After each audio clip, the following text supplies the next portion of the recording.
ஜிஆர்ஐயின் நேற்று இன்று நாளை நமது பல்கலைக்கழக வேளாண்மை மற்றும் கால்நடை அறிவியல் புலத்தின் புதுப்பிக்கப்பட்ட வானிலை ஆய்வகத்தை மே 23 தேதியன்று நமது பல்கலைக்கழக மாண்புமை துணைவேந்தர் என் பஞ்சரதம் அவர்கள் திறந்து வைத்தார். புல முதன்மையர் முதுநிலை பேராசிரியர் முனைவர் சுந்தரமாரி மற்றும் பேராசிரியர்கள் இந்நிகழ்ச்சிக்கான ஏற்பாடுகளை செய்திருந்தனர். நமது பல்கலைக்கழக வளாகத்தை தூய்மையாக பராமரிக்கும் வகையில் புதிய குப்பை தொட்டிகள் பயன்பாட்டிற்கு வைக்கப்பட்டுள்ளன. நமது பல்கலைக்கழக மாண்புமை துணைவேந்தர் என் பஞ்சரதம் அவர்கள் கோயம்புத்தூர் சாந்தி ஆசிரமத்தில் நடந்த நிகழ்வில் பங்கேற்று உரையாற்றினார்.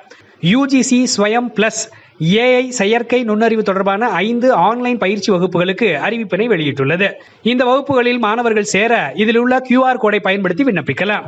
தமிழ்நாடு மாநில அறிவியல் மன்றம் மற்றும் காந்திகிராம கிராமிய நிகர்நிலை பல்கலைக்கழகம் இணைந்து பள்ளி மாணவர்களுக்காக நடத்தும் இளம் மாணவ அறிவியல் அறிஞர் பயிற்சி திட்டத்தின் தொடக்க விழா மே 26 தேதியன்று பல்கலைக்கழக வெள்ளி விழா அரங்கில் நடைபெற்றது. நமது பல்கலைக்கழக மாண்புமை துணைவேந்தர் என் பஞ்சரதம் அவர்கள் தலைமுறையாற்றி துவக்கி வைத்தார்.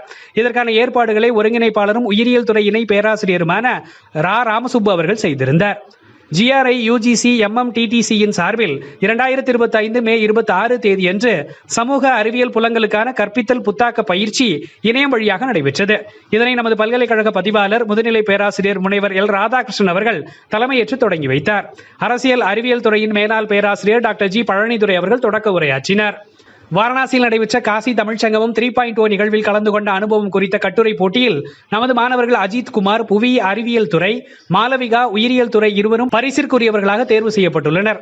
இவர்களுக்கு சென்னை ராஜ்பவனில் ஜூன் மாதம் நடைபெறும் விழாவில் மேதகு தமிழ்நாடு ஆளுநர் அவர்கள் பரிசுகள் வழங்கி பாராட்ட உள்ளார். பரிசு பெற்ற மாணவர்கள் இருவருக்கும் நமது மாண்புமை துணைவேந்தர் அவர்கள் வாழ்த்து தெரிவித்தார். செய்தி ஒருங்கிணைப்பு முதுநிலை பேராசிரியர் ஓ முத்தையா, இயக்குனர் பல்கலைக்கழக கருத்துரு மையம். செய்தி வாசிப்பாளர் மா சதீஷ்குமார், இயற்பியல் துறை. ஒலிக்கலவை வெங்கடேஷ், வாழ்நாள் கல்வித்துறை. உங்கள் துறை செயல்பாடுகளும் இதில் இடம்பெற வேண்டுமா? நமது centre for public image building CPIB வாட்ஸ்அப்பில் நிகழ்வுகளை பதிவேற்றம் செய்யவும். நன்றி.